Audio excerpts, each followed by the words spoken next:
So this is part 2 or 3, depending on how YouTube ends up cutting this together for me, or I cut it together for YouTube, I should say.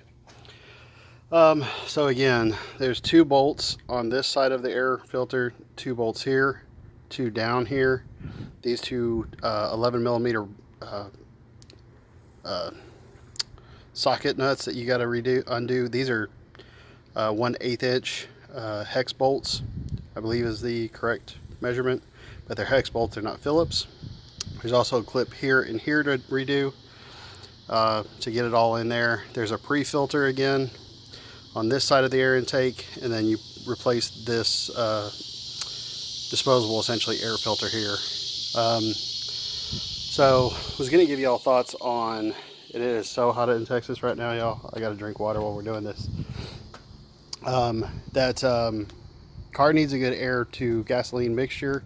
More air means more power, essentially. But certain cars need back pressure and things like that, so you'll hear about people that don't want you to change the different components of the air system, whether that's the intake, the catalytic converters, the size of the exhaust pipes, things like that, and all this other mumbo jumbo.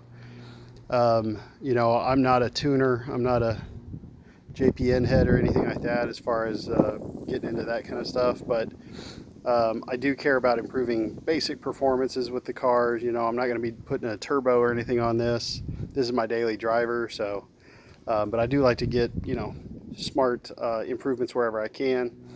But an air intake for me, you know, I don't know that it is significant power gain. Like if you're expecting your car to feel like a new car because you change out the air filter, I think you're probably a little naive.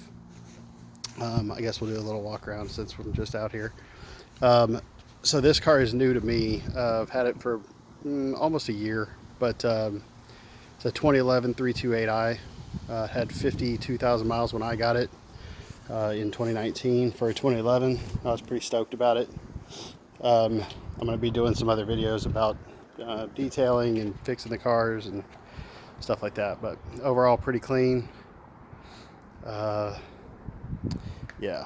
but anyhow, you may see some performance improvements. I kind of give you the same example though, that it's like when you get your car washed, it seems like it drives better.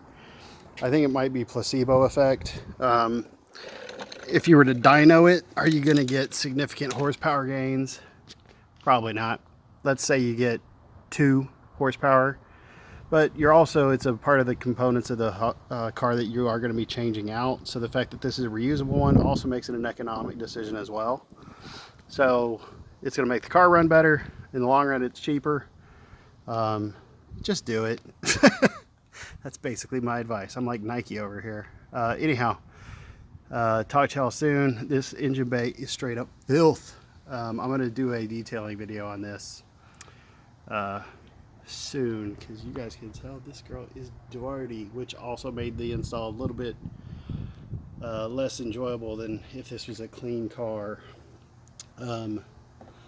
Yeah, as far as can you do this yourself, absolutely. I am not by no means a mechanic. I will give you a pro tip. Number 1 tip that I can give you is these hex bolts that are here and here and go all the way around the car. Only unscrew them far enough until the thread on this side, so when it's pulling out and you see the first thread, you're done. It'll pull out, the whole section will pull out, but the screw is supposed to stay in this top joint.